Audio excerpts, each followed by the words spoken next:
Again. I hope all are you doing very well. आप सबके life में क्या चल रहा है प्लीज़ कमेंट में बताइएगा।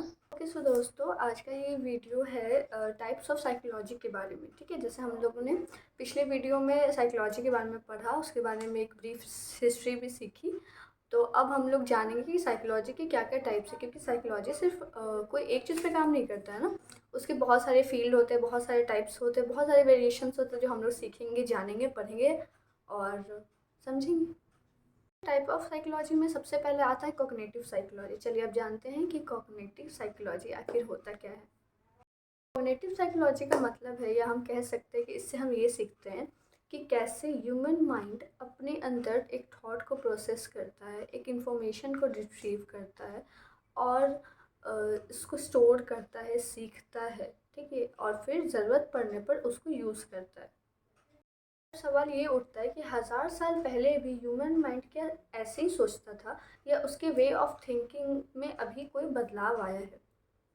जाहिर सी बात है कि पहले के टाइम के मुकाबले अभी के टाइम पे जैसे रोज़ दुनिया बदलती जा रही है, तो वैसे ही हमारे थॉट्स में काफ़ी चेंजेस हो रहे हैं। तो साइकोलॉजी में भी सेम यही चीज़ है कि पहले के मुकाबले अभी भी बहुत सारे चेंजेस और रिवोल्यूशन आए हैं। तो चलिए जानते हैं वो सब क्या है। ओके सो अर्ली 20s में conceptualisation and philosophy already old fashion हो चुके थे, और उसके ओल्ड फैशन होने के बाद साइकोलॉजी अर्ली 20s से ही साइंटिफिकली वे में कन्वर्टेड होने की एक कोशिश में लगे हुए थे। एडवर्ड टॉलमैन ने in the year 1932 a big revolution come in the field of psychology. क्या थी? तो एक साइकोलॉजिस्ट,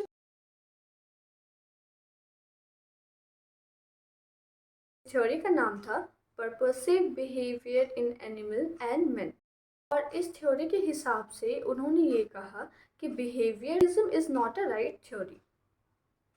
इसके बेस में उन्होंने ये कहा कि किसी भी इंसान की बिहेवियर उसकी कंडीशन के हिसाब से होती है। तो टॉलमन्स के एक्सपेरिमेंट के हिसाब से उन्होंने रैट एंड मेस एक एक्सपेरिमेंट किया, जिसमें टॉलमन्स के रैट एंड मेज एक्सपेरिमेंट के हिसाब से उन्होंने चूहों को दो पार्ट में डिवाइड कर दिया, और दोनों ही जगह और दोनों ही ग्रुप में वो चूहे बहुत ही भूखे थे, कुछ नहीं मिलता खाने।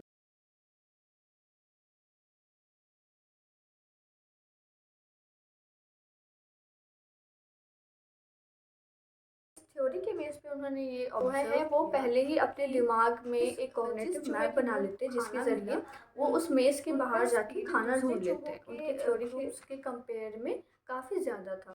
उन्होंने ये थ्योरी बनाई कि rats makes a cognitive map in their mind to get out of the मेज।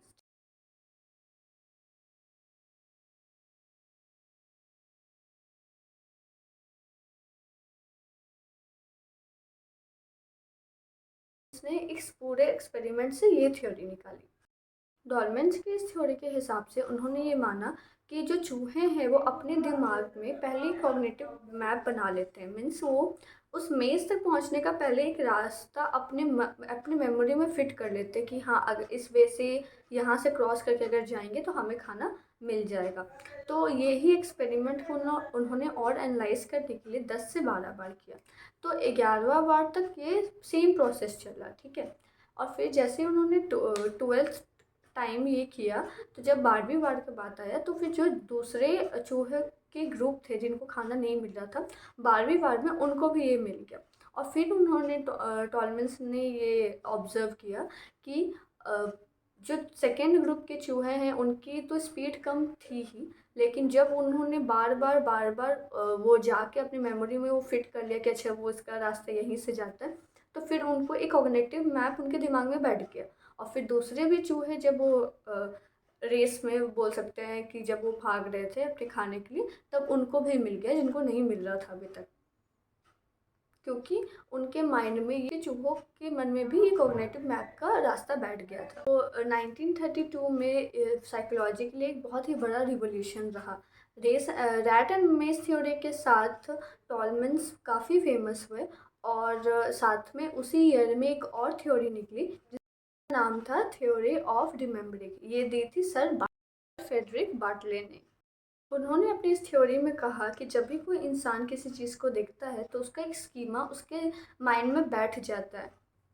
जब वो इंसान दोबारा उसी चीज़ को एक्सपीरियंस करता है या देखता है तो उसके उस पुराने स्कीमा से एक नया ही एक्सपीरियंस बनता है। तो इससे हम लोग नई साइकोलॉजी में एक पैटर्न भी कहते हैं, जिससे हमारे नए एक्सपीरियंस और पुराने एक्सपीरियंस को मिला के एक नई मेमोरी बनती है, जो हमारे करंट एक्सपीरियंस को और पुराने स्कीमा वाले area where psychologist study how the human mind experiment को जानने के बाद अगर कॉग्निटिव साइकोलॉजी के हम लोग डेफिनेशन पे वापस चले तो कहा जाता है,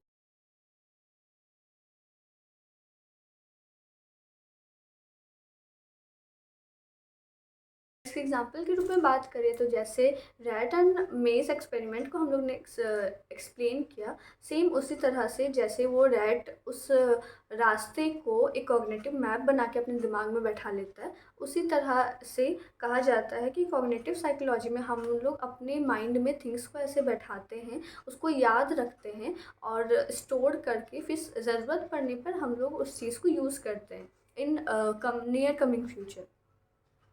ओके गाइस, तो कॉग्निटिव साइकोलॉजी के बारे में अभी फ़िलहाल यहीं तक है। और कुछ जानकारी अगर लेनी होगी तो प्लीज़ आप लोग मेरे चैनल पे कमेंट कर सकते हैं, और आप लोग इंस्टा फेसबुक पे मेरे को डीएम भी कर सकते हैं। मैं आपको और ज़्यादा इसके बारे में बताऊंगी, क्योंकि अभी है भी बहुत सारे टाइप्स है, बहुत सारी फील्ड है। और सबसे अच्छी बात यह है कि कमिंग फ्यूचर में साइकोलॉजी इतना वास्ट सब्जेक्ट हो रहा है कि आप हर फील्ड में कुछ भी काम कर सकते हैं, लिटरली कुछ भी। ये बहुत अच्छी बात है, मुझे पर्सनली ये बहुत अच्छी लगती है, क्योंकि पहले उतना ज़्यादा एडवांस नहीं हुआ था साइकोलॉजी, या उसके बारे में उतना ज़्यादा पता नहीं था।